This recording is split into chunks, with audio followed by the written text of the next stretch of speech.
तो दोस्तों, आज हम एक ऐसे समय में जाने वाले हैं जब इंडिया में ब्रिटिश सिर्फ व्यापारी बन के आए थे, लेकिन उनकी सोच थी राजा बनने की। और इसी दौरान एक ट्रीटी होती है जिसका नाम है ट्रीटी ऑफ सालबाई। सुनने में सिंपल लगती है, पर इसका इम्पैक्ट काफ़ी गहरा था। तो चलिए 1782 के भारत की तरफ चलते हैं, जहाँ पॉलिटिक्स, वॉर और डिप्लोमेसी तीनों का परफेक्ट कॉम्बो मिलता है। तो कहानी शुरू होती है मराठा एम्पायर से, जहाँ एक सक्सेशन क्राइसिस हो गया था। एक तरफ थे रघुनाथ राव जो पेशवा बनना चाहते थे, और दूसरी तरफ एक छोटे से बच्चे को पेशवा बनाया गया, माधवराव टू।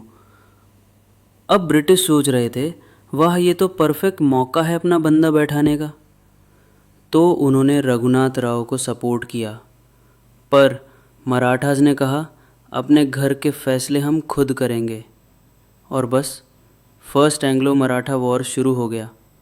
लड़ाई चली लगभग 7 साल, 1775 से 1782 तक।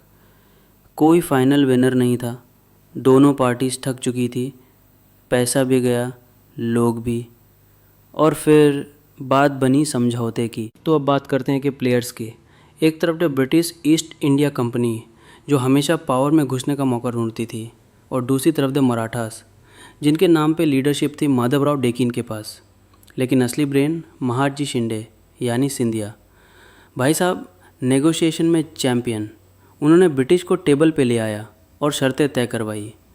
ये ट्रीटी साइन हुई एक जगह पे जिसका नाम था सलबाई, आज का मध्य प्रदेश। तो चलिए देखते हैं इस ट्रीटी में क्या डिसाइड हुआ था। सबसे पहले ब्रिटिश ने ऑफिशियली माना कि माधवराव टू ही सही पेशवा हैं, मतलब रघुनाथ राव का चैप्टर क्लोज। ब्रिटिश ने सैलसेट और ब्रोच जैसे कोस्टल एरियाज़ अपने पास रख लिए। ये एरियाज़ उनके लिए स्ट्रेटेजिक और ट्रेड के लिए काफ़ी इम्पोर्टेंट है। मराठास ने एग्री किया कि वो हैदर अली ऑफ मैसूर की मदद नहीं करेंगे, यानी इनडायरेक्टली ब्रिटिश को साउथ इंडिया में भी शांति मिल गई। और हाँ, रघुनाथ राव को एक अच्छी खासी पेंशन दे दी गई। बेटा अब तुम रेस्ट करो मोड में भेज दिया गया। सबसे इम्पोर्टेंट क्लॉज, दोनों तरफ ने कहा कि अब 20 साल तक शांति बनी रहेगी, कोई वॉर नहीं। अब देखते हैं इस ट्रीटी का इम्पैक्ट क्या था। पहला और obvious result, first Anglo Maratha war ख़त्म हो गया। एक तरह से दोनों साइड्स को पीस मिल गया। ब्रिटिश का फोकस शिफ्ट हो गया। अब वो मैसूर के रूलर हैदर अली और बाद में टीपू सुल्तान पर ध्यान देने लगे। मराठास को भी मौका मिला अपने इंटरनल सिस्टम्स और पॉलिटिकल पावर को कंसोलिडेट करने का। और सबसे बड़ी बात, महादजी शिंदे का पॉलिटिकल स्टेटस और भी स्ट्रांग हो गया। वो अब सिर्फ एक जनरल नहीं बल्कि एक नेशनल लेवल स्टेट्समैन बन गए थे। तो ये ट्रीटी ऑफ सालबाई इम्पोर्टेंट क्यों थी? पहली बात, इसने एक बड़ा युद्ध रोका, डिप्लोमेसी जीती, ना कि तलवार।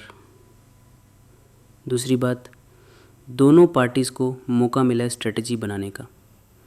मराठास ने साउथ में इंटरफेरेंस अवॉइड किया, और ब्रिटिश ने बंगाल और मैसूर पर कंट्रोल बढ़ाया।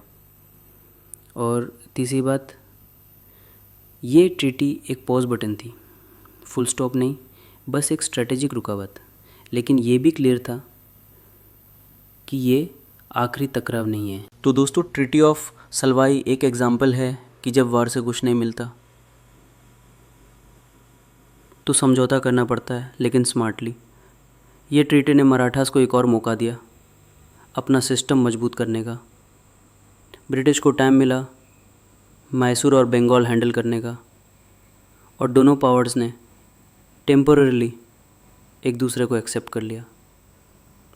इसलिए ये ट्रीटी चाहे ज़्यादा पॉपुलर ना हो, लेकिन इसकी हिस्ट्री में जगह बहुत सॉलिड है।